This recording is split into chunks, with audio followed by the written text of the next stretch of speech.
Zona bianca senza coprifuoco. C'è l'intesa tra lo Stato e le regioni. Il Veneto ha i numeri per arrivare alla zona bianca senza coprifuoco già il 7 giugno. E noi cominciamo così oggi con questa ottima notizia, la rassegna stampa di Radio Piave in Blu, condotta come sempre dai giornalisti dell'Amico del Popolo, oggi che è giovedì 27 maggio. Vi dicevo, un'ottima notizia che premia i sacrifici fatti in tutti questi mesi di isolamento, quarantena, chiusura, limitazioni per cercare di contenere il virus, soprattutto grazie anche alle vaccinazioni che avanzano sempre di più. Ormai siamo davanti a questa prospettiva del tutto incoraggiante, diciamo. Ecco, l'articolo è a pagina 7 del Corriere delle Alpi. Noi andiamo subito a cercare questa notizia per approfondire un attimo di che cosa si tratta. La trovate su tutti i giornali. Eccola qui: intesa sulla zona bianca, cancellato il coprifuoco e riaperture anticipate. Questo è il contenuto riassunto in questo titolo, appunto, dell'intesa che c'è stata tra lo Stato, tra il governo e le regioni. Cioè ci si è messi d'accordo che dove può scattare la zona bianca viene abolito il coprifuoco. Se uno va in una regione di zona bianca, lì può star fuori anche tutta la notte. Chiaro che questa è una cosa importantissima per il turismo che comincia adesso a muoversi, importantissima soprattutto, pensiamo agli operatori della ristorazione che possono ricominciare ad avere gli ospiti che con calma cenano, poi magari chiacchierano e stanno al tavolo e insomma si riesce a fare la serata fuori. Ecco. Ampia adesione alla proposta veneta, dice il titolo, ma stesse linee guida previste per il giallo. Zaia: sì ai matrimoni, diamo delle chance alle discoteche. E le mascherine, attenzione, le mascherine, ve lo metto in grande, restano. Ci sarà comunque bisogno di continuare ad osservare questo elemento importante della prevenzione, ma se portiamo le mascherine nelle situazioni critiche, possiamo pensare appunto che si possa ricominciare a star fuori la sera. Il coprifuoco in zona bianca, dice l'articolo di Filippo Tosato, e stiamo leggendo dalla parte generale del Corriere delle Alpi. Il coprifuoco in zona bianca, posticiparlo alla mezzanotte, come prevede il decreto Covid del governo, sarebbe inaccettabile, va cancellato tout court, perché è diventato un totem ideologico, una sfida tra Guelfi e Ghibellini del tutto insensata. Questo è il virgolettato. Luca Zaia scaglia l'ennesimo sasso nello stagno e lo fa intervenendo alla conferenza delle regioni riunita nel pomeriggio da Massimo Fedriga in vista del confronto con il governo. Il virus, argomenta Zaia, si avvantaggia negli assembramenti che inevitabilmente avvengono nelle ore diurne. È ridicolo pensare che diventi più aggressivo dalle 24 alle 5 del mattino. In questa fascia oraria l'affollamento è ridotto a zero e comunque i locali notturni sono chiusi. Questo è il ragionamento di Luca Zaia. Certo, l'epidemia non è finita, ma in vista dell'estate e della stagione turistica mantenere i divieti sarebbe un segnale devastante. Equivarrebbe ad ammettere che l'approdo in zona bianca non porta nessuna utilità. La tesi raccoglie il consenso unanimo dei presidenti delle regioni e, circostanza decisiva, è stata accolta questa tesi di Luca Zaia dal ministro della Salute Roberto Speranza. In zona bianca, anticipo delle riaperture, ma stesse linee guida della zona gialla. Ok, quindi si resta con le limitazioni che conosciamo, però con la possibilità che con l'abolizione del coprifuoco notturno. Allora, vediamo qualche altra cosa di questo riassunto. Che fa Filippo Tosato della situazione, e leggiamo questo paragrafo soltanto ancora, poi lascio a voi l'acquisto e la lettura del Corriere delle Alpi in questo caso. Domani che è venerdì, no? Come al solito ciò avviene di venerdì, l'Istituto Superiore di Sanità riclassificherà gli indicatori epidemiologici: indice RT di trasmissibilità del Covid, percentuale di contagi ogni 100.000 abitanti, la famosa incidenza, il tasso di occupazione ospedaliera, ma il copione sembra già scritto, virgolette, per la seconda settimana consecutiva abbiamo numeri da zona bianca, il trend si sta confermando, confido che centreremo l'obiettivo dal 7 giugno, questo è Zaia. Nel frattempo la campagna vaccinale entra nella fase decisiva, intercettate le fasce di popolazione a rischio elevato, ora nel radar ci sono i soggetti fragili e le categorie più esposte, oltre ai target dei quarantenni, degli esenti da ticket perché affetti da patologie. Fin dalla prossima settimana ci dedicheremo agli operatori del turismo e quelli dei centri estivi, circa 100.000 cittadini. E la dose di richiamo offerta a quanti italiani trascorreranno le vacanze in Veneto, che è un tema che sta molto a cuore al Veneto, virgolette, confermo la volontà della regione in questa direzione, è una battaglia di civiltà, sempre Luca Zaia.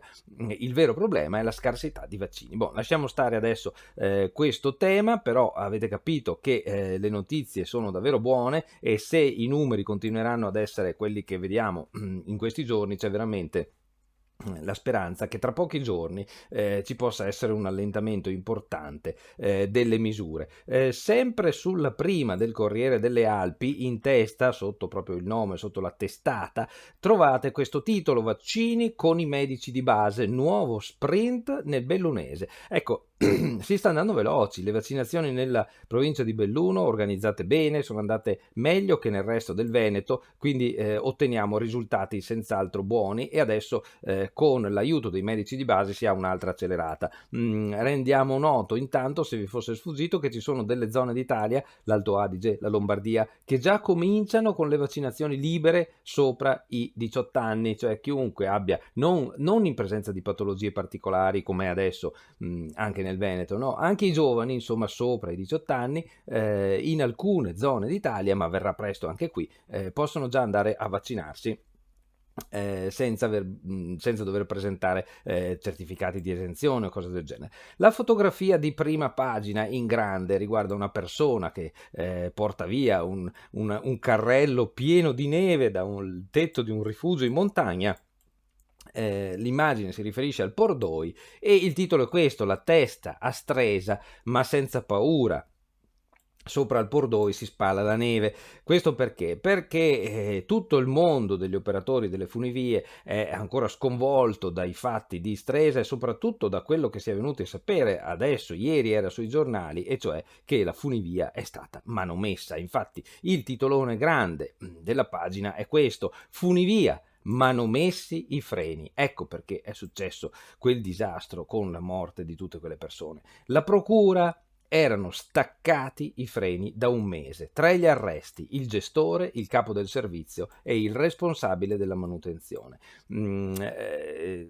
Ricordate la dinamica, l'abbiamo capita, la funivia era quasi arrivata in cima, si è rotto il fune di trazione, ma in quel momento dovrebbero scattare i freni che impediscono che la cabina torni indietro. Invece la cabina in questo caso è tornata indietro, mi pare di qualche centinaio di metri, lungo il filo, lungo la fune portante, ma senza freno, quindi scorrendo all'indietro velocissima, superando i 100 km all'ora, finché al primo pilone, a quella velocità, ha centrato in pieno il pilone, la cabina ha scavalcato i fili, il fune portante, ed è volata nel vuoto. Una cosa che ha messo così in angoscia anche tutte le persone che sono abituate a prendere gli impianti e gli impiantisti stessi, che non si capacitano di come possa essere successa una cosa del genere con tutti i controlli che ci sono. In realtà cosa si è scoperto? Che qui c'è stata una manomissione, una colpa gravissima di cui adesso dovranno rispondere i responsabili delle funivie. Vi leggo solo il lancio su questo. Quanto vale la vita di 14 persone? 140.000 euro? Forse molto meno se questa storia criminale e pazzesca la guardi dalla stazione d'arrivo della funivia che ha distrutto famiglie, ammazzato padri, madri, nonni e bambini. No, la vita di 14 persone vale poche decine di migliaia di euro, soldi che chi ha in carico quella che chiamano l'attrazione del Lago Maggiore non voleva perdere a nessun costo. C'erano state ragioni di denaro. L'inchiesta sta accertando i fatti che dicono, due punti: i freni di emergenza erano stati manomessi, da un mese erano staccati, 3 le persone finite in carcere e l'indagine va avanti. E quando si è capito perché erano stati staccati perché l'impianto aveva dei problemi, era un impianto vecchio che aveva sempre avuto gravi problemi di manutenzione, I sistemi di allarme continuavano a scattare e si sono staccati i freni perché in quel modo i sistemi d'allarme non suonavano più. Ecco, questa sembra essere una prima ricostruzione, la ragione per cui sono stati staccati sciaguratamente, irresponsabilmente i freni, e poi è successo quello che è successo. Allora, sempre su questo tema, ma appunto qui non andremo ad approfondire, c'è un articolo di Francesco Dalmas: ripartire è dura. Parliamo dell'area delle Dolomiti, quindi lontani dai fatti, qui da noi, lontani dai fatti, dai luoghi dove è successo questo disastro.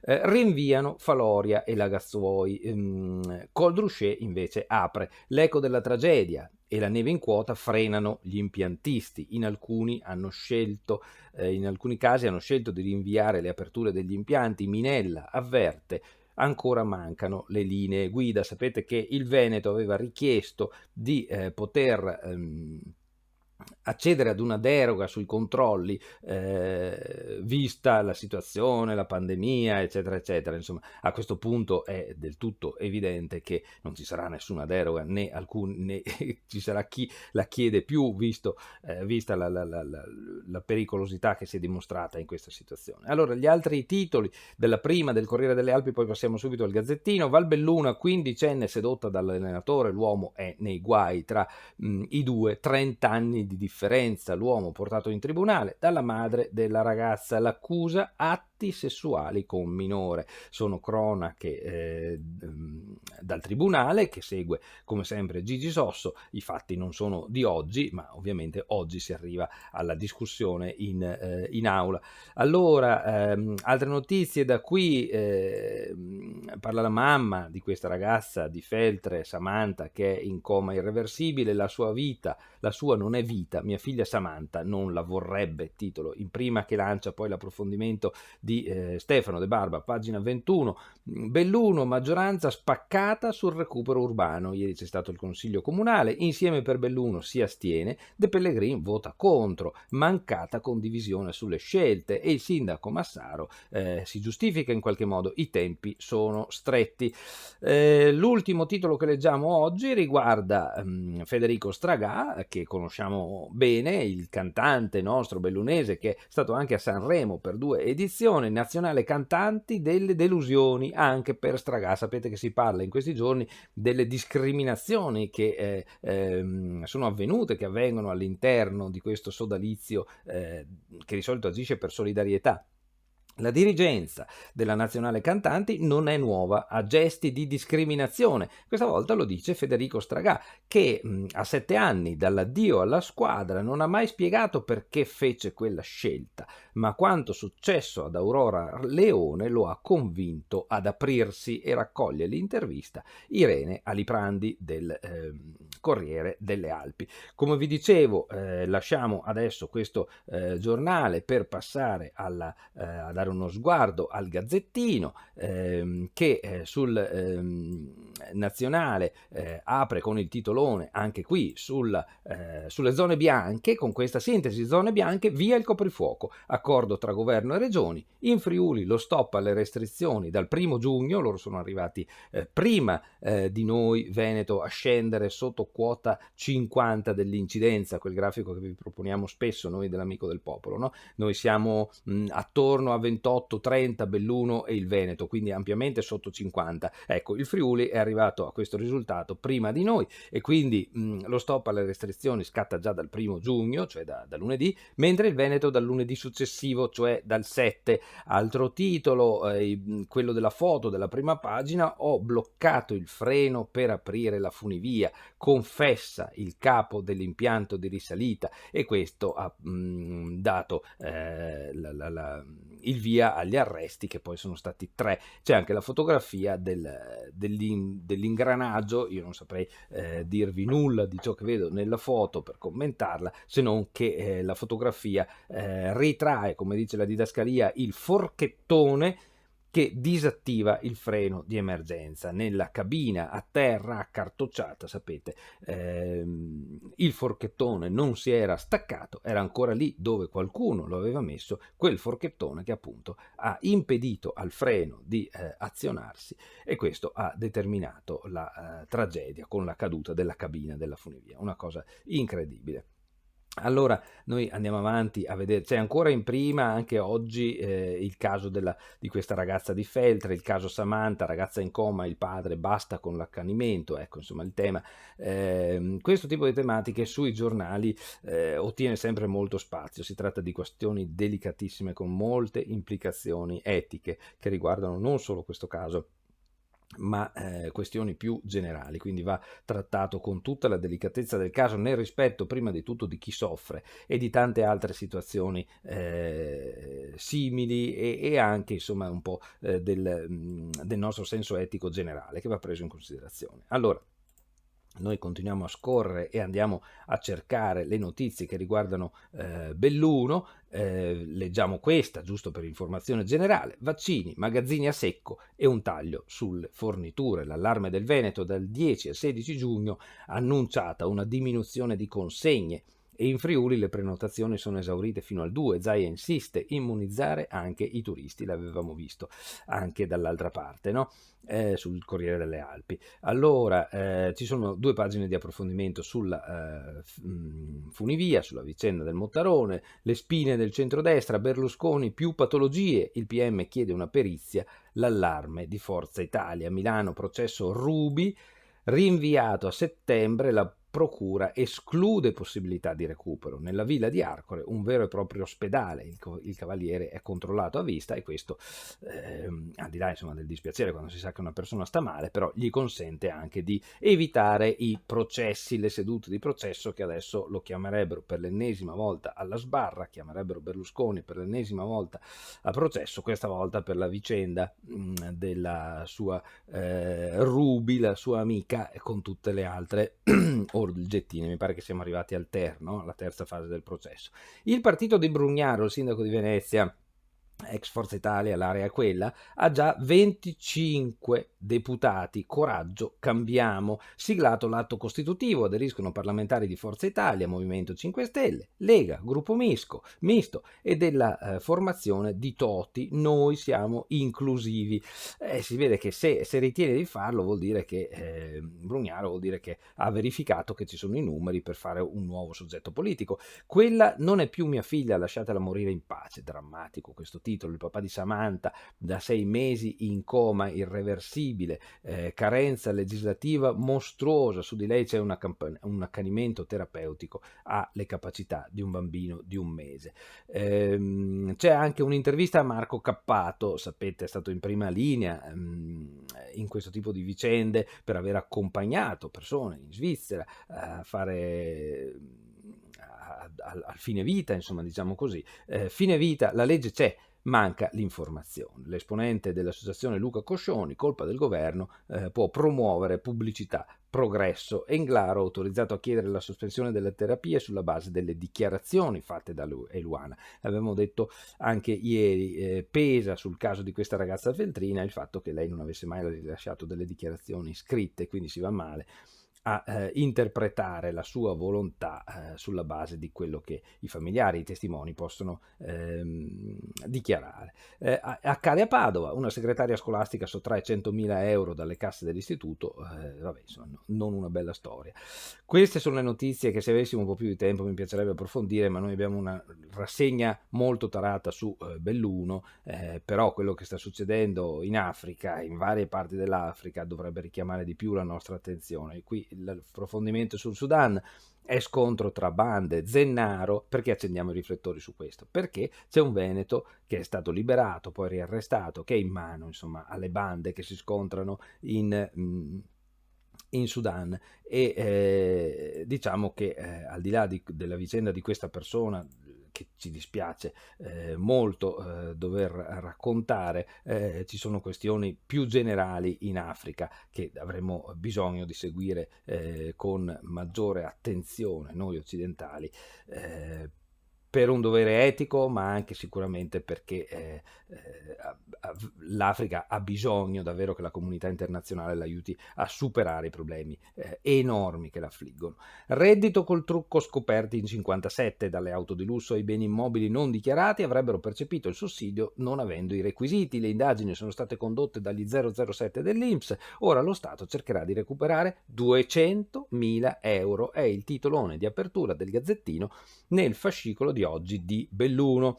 Allora, io vi leggo il lancio, poi l'approfondimento a pagina 2, doppia firma di Fante e Zambenedetti. Il lancio è questo: avrebbero percepito il reddito di cittadinanza pur non avendone i requisiti. Sono 57 i bellunesi segnalati alla procura. I furbetti non avrebbero comunicato le mutate condizioni economiche del nucleo familiare, che quindi non davano più diritto al reddito, o avrebbero avuto automobili non compatibili con il provvedimento, o ancora avrebbero omesso di dichiarare proprietà immobiliari, insomma, non proprio trasparenti pur di ottenere quei soldi.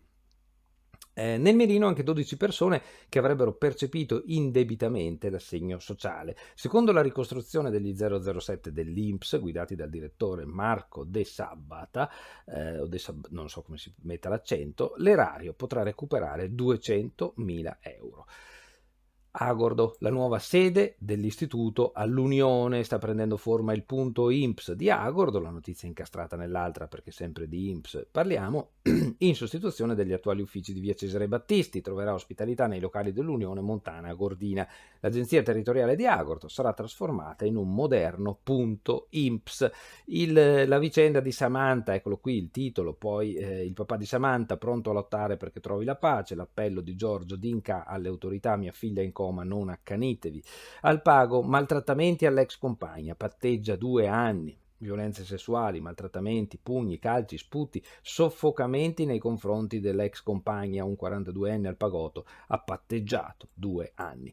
La fotografia centrale non ci fa molto onore, non fa molto onore a chi così si è comportato: neve, paesaggi dolomitici e rifiuti a terra. Passo Giau, il vice sindaco: costi a carico della comunità, rifiuti dopo il giro, l'ambiente è sfregiato. I tifosi che tra domenica e lunedì hanno invaso i tornanti che da Colle Santa Lucia salgono al Passo Giau per seguire da vicino i loro beniamini impegnati nella 16ª tappa del Giro d'Italia, quella che, detto tra parentesi, non abbiamo visto in TV perché sono mancate le riprese proprio sulla sommità del passo, non si sono fatti scrupolo di abbandonare le immondizie sui prati, a bordo strada e nei boschi. Approfondisce Raffaella Gabrielli, che salutiamo anche da qui, che scrive da lassù e quindi sa anche bene qual è la sensibilità sul posto. Covid, vaccinazioni in provincia sotto la soglia figliuolo. Si mantengono sotto la soglia figliuolo le vaccinazioni in provincia di Belluno. A maggio soltanto 2 giorni la campagna vaccinale ha registrato valori superiori alle 1720 somministrazioni, che è la declinazione provinciale della soglia nazionale fissata dal generale Figliuolo di 500.000 vaccini al giorno. Colpa delle forniture, sicuramente, ma anche di qualche sessantenne che si è defilato, e allora questo ha fatto calare i numeri delle vaccinazioni. L'approfondimento è di Davide Piolla, a pagina 7. Ciao Davide. Comelico: spacciavano la droga ai minori, vanno a processo. Marijuana, hashish e cocaina anche a minorenni. Un piccolo giro di spaccio che i carabinieri erano riusciti a stanare in Comelico, portando all'identificazione di 2 giovani di Santo Stefano. Uno ha scelto di patteggiare e l'altro, con la posizione più grave, affronterà il processo. I testi, tra cui minori, avrebbero confermato lo spaccio. Una dose di coca costava 70-80 euro. Queste sono notizie pessime perché i ragazzi specialmente non sanno, sembrano non sapere con cosa giocano quando provano questo tipo di sostanze. Piano di rigenerazione urbana, l'abbiamo visto anche prima il titolo, il tema: la maggioranza si spacca, ci si riferisce al Consiglio Comunale di ieri. Massaro tradito sul piano di rigenerazione 2, quello presentato con una conferenza stampa la settimana scorsa, mi pare. Il secondo capitolo del grande progetto finanziato dal governo per riqualificare spazi e aree della città non convince il gruppo di maggioranza Insieme per Belluno, che dà forfait al sindaco e alla sua giunta in sede di assemblea consigliare. Il punto ha ottenuto ugualmente il via libera, ma la questione Ha manifestato tutto il mal di pancia in seno allo schieramento dei fedelissimi di Massaro. Il gruppo si è astenuto dall'esprimere un voto sul piano delle opere pubbliche 2023, dove sarebbero contenuti i 13 progetti con i quali Palazzo Rosso intende partecipare. Al bando, l'abbiamo visto dall'altra parte, l'accusa è di scarsa partecipazione, scarso coinvolgimento anche del Consiglio Comunale, delle altre forze politiche che sono rappresentate oltre alla maggioranza. Ecco, Longarone, settore del legno, perso il treno di Vaia, le opportunità non sono state sfruttate. Questo è un problema enorme quando si nota che la nostra capacità di essere sul pezzo non si esprime al meglio. Il settore bellunese del legno, dice il lancio di Lauredana Marsiglia, non è riuscito a trarre vantaggio dall'immediata disponibilità di materia prima a prezzi bassi generata dalla tempesta Vaia. L'analisi è emersa ieri nel corso del convegno su Foreste, il gigante sopito, c'è un refuso per cui viene scritto qui il gigante sopito, insomma ne rido con simpatia perché i refusi capitano a tutti, anche noi dell'Amico del Popolo, e a volte insomma quando si sbaglia a scrivere una parola è solo un errore di battitura, ma risultano anche frasi simpatiche, no? Allora qui non è il gigante sopito ma il gigante sopito, ecco, durante il quale si è messa in luce la valenza di un bene lasciato allo stato brado. Ecco, questo è il problema. Allora, noi siamo quasi a mezz'ora di rassegna stampa, io direi che possiamo anche fermarci qui. Vi ringrazio ancora una volta per tutta l'attenzione che ci dedicate, grazie per i vostri like, per le vostre condivisioni, per le vostre frasi affettuose. Troviamo sempre chi ci offre un caffè virtuale, chi ci manda un'immagine col sole, chi ci saluta da varie parti della provincia, e noi salutiamo e abbracciamo già da qui tutti quelli che si fanno vivi con noi in questa rassegna e ci danno la prova che viene seguita e che vi piace. Ciao a tutti, buona giornata.